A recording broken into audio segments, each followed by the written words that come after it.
جب حب دنیا نہ ہو تو بڑے بڑے ظالم دیکھ کر ہار مان جاتے ہیں، لیکن جب حب دنیا ہو تو پھر گھر میں بیٹھے ہوئے ہر بندے کی ٹانگیں کام رہی ہیں، ہر بندہ صرف اپنی جان بچانے کے لیے دین کی ایسی تشریح کرتا ہے۔ میں نے آج تک جتنے بندوں کو دیکھا نا جو غلط باتیں کرتے ہیں وہ صرف اپنی حفاظت کے لیے کرتے ہیں، کہیں میں نہ پھنس جاؤں، بس مجھے کہیں دین کے لیے قربانی نہ دینی پڑے، مجھے کہیں مال نہ دینا پڑے، مجھے اپنی جان نہ دینی پڑے، یا اپنے بچوں کا یا وطن کا یا دکانداری کا یا ملازمت کا مجھے کوئی نقصان نہ ہو جائے۔ بس ایک ہی مسئلہ ہے کائنات میں، اپنی حفاظت کے لیے سارے دین کی ایسی تشریح کرتے ہیں تاکہ مجھے کوئی نقصان نہ ہو۔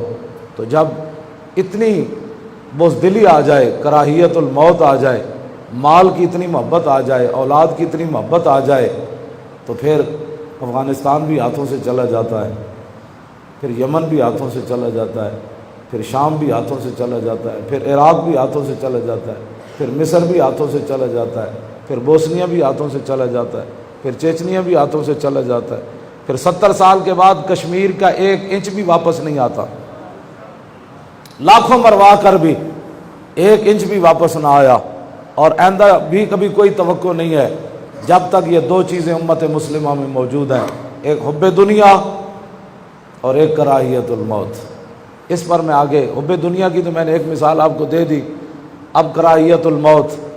جب میرے آقا و مولا صلی اللہ علیہ وسلم غزوہ خندق سے واپس آئے، نہ غزوہ خندق کی طرف جاتے ہوئے ام المومنین فرماتی ہیں حضرت سعد بن معاذ میرے حجرے کے قریب سے گزرے اور انہوں نے تیر بھی لٹکائے ہوئے تھے، نیزے بھی رکھے ہوئے تھے، تلوار بھی ساتھ لے جا رہے تھے، جس تلوار کی نفی دن رات ہوتی ہے۔ بوز دل ہے امت مسلمہ تو ان کو سعد بن معاذ کی تلوار اور تیروں کی نفی نہیں کرنی چاہیے۔ حضور کے گھر کے پاس سے گزرے اور یہ سارا جنگی سامان آپ کے کاندھے پر موجود تھا، تو ام المومنین فرماتی ہیں ان کو پتہ نہیں تھا کہ میں ان کی بات سن رہی ہوں۔ سعد بن معاذ جب حضور کے حجرہ مبارک کے قریب سے گزرے نا تو اس وقت فرماتی ہیں وہ شعر پڑھ رہے تھے، لبس قلیلا یدرک الحیجہ حمل ما احسن الموت اذا حان الاجل۔ فرمایا سعد اتنی بھی جلدی کیا ہے، ذرا ٹھہر جا، ابھی مارکا برپا ہونے لگا ہے، آج اگر موت آ جائے تو اس موت کی کیا ہی بات ہے۔ بس ما احسن الموت، کیوں جی یہ فعل تعجب ہے۔ فرمایا آج موت آ جائے تو اس موت کی پھر کیا ہی بات ہے۔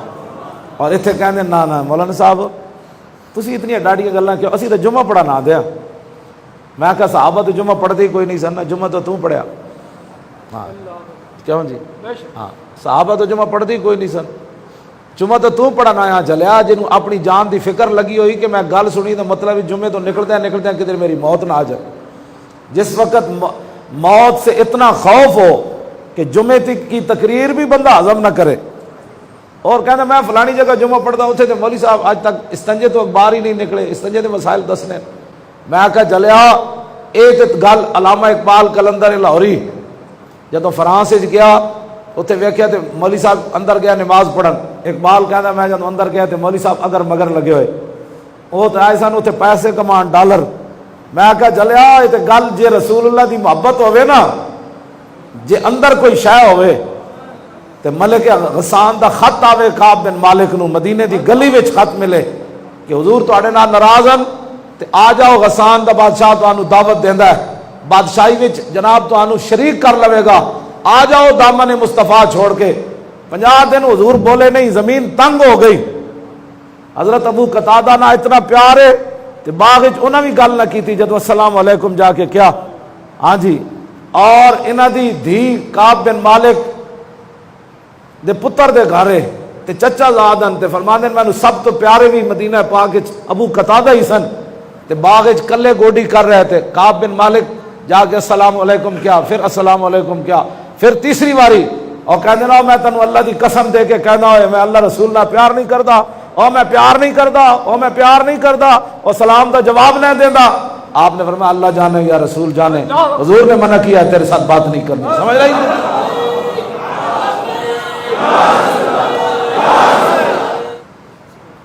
اتنا پیار ہوئے تے انہاں دی دھی بھی دتی ہوئے بندے نو، یہ بھی نہ ڈر ہوئے میں ادھر گل نہیں کرتا، بندہ پتر نو کہے طلاق دے دیو، تو 3 واری قسم دین تو بعد انہیں کہ اللہ جانے یا رسول جانے تو پیار کردا یا نہیں. حضور نے منع فرمایا تیرے نہ گل نہیں کرنی. کعب بن مالک فرماندے میں اتنے رو پیا، میرے نال تو گل ہی پورے مدینے گل ہی کوئی نہیں کرتا. حضور بھی ناراض ہیں.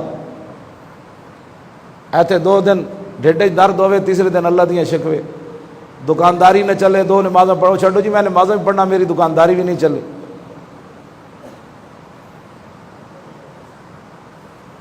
کئی لوگ او جی اتنا نیک ہون تو پھر انہاں نال انج کیوں ہوئے؟ میں کہا جلیا تو نیکی بدی دا معیار سمجھے ہی کوئی نہیں. تو نیکی دا معیار سمجھا روٹی پیسے لوال جان. اے تے منافق کہندے سن کلما ادا لهم شوفی، جدوں بھی مال غنیمت ملدا سی کہندے سن واہ واہ اس اسلام کی بات ہے. وَإِذَا أَظْلَمَ عَلَيْهِمْ قَامُوا، تے جدوں جس جنگ کے جان دینی پیندی سی تے کہندے سن توبہ توبہ، اے اسلام تے سانو وارث ہی کوئی نہیں، اے تے کہندا جانا دیو. ہاں اے لوگوں نے معیار دین دا اے سمجھے ہویا کہ پیسے لب جان پھر سبحان اللہ دین کی کیا بات ہے. جے کوئی سر درد ہو جائے، کوئی جانی مالی نقصان ہو جائے، کوئی پیسہ ختم ہو جائے، کوئی پترا دا امتحان آ جائے، ذات اتے امتحان آ جائے، کہندے چھڈو جی اساں دین کی کریا بادشاہ. اے لوگاں دا دین دا معیار ہے. کعب بن مالک نو ملک غسان دا خط آیا. صحابہ فرماندے خود بلکہ اپنا واقعہ بیان کیتا. فرماندے میں بازار جا رہے سی تے میرے وال کسی نے اشارہ کیتا بھیا وہ غسان دا بادشاہ دا جڑا عزیز ایلچی وہ پوچھتا سی کعب بن مالک کون ہیں؟ صحابہ کہندے نے سی بول دیتے نہیں سی ایسا کہ اے جا رہا. انہیں کعب بن مالک نو روک کے نا تے خط دیتا کہ سنیا تواڈے نبی تواڈے نال ناراض ہیں، آ جاؤ میں بادشاہی وچ حصہ دیاں گا. تے کعب بن مالک تو کھڑے رو پے، یا اللہ ہن تک میری ایمان دے بھی سودے ہون لگے، ہن تے کرم کر دے. آپ نے وہ خط چکیا تے تندور وچ سٹ دیتا. مطلب زندگی دوبارہ خیال ہی آوے کہ یار لکھے کی سی اودے تے. اے ایمان ہوندا ہے. ہاں پھر کیسا رو کسرا فتح ہوندے ہیں. ہاں جی جدو یقین یہ بھی نہ ہوئے کہ میں نماز پڑھی تو اے کچھ ہونا ہے، کچھ بھی کوئی نہیں. یہ سب اسی اپنے آپ نال ایک خول بنا لیا کہ اے دین ہے، بس ایسے میں چلنا ہے، مسیتی آنا ہے، جمعہ پڑھنا ہے، فرض پڑھ کے تے جا کے دکان کھول لینی، ہفتہ بعد پھر جمعے تے آ جانا ہے. مولوی صاحب کی گلا کرو، چھڈو پرے بادشاہ.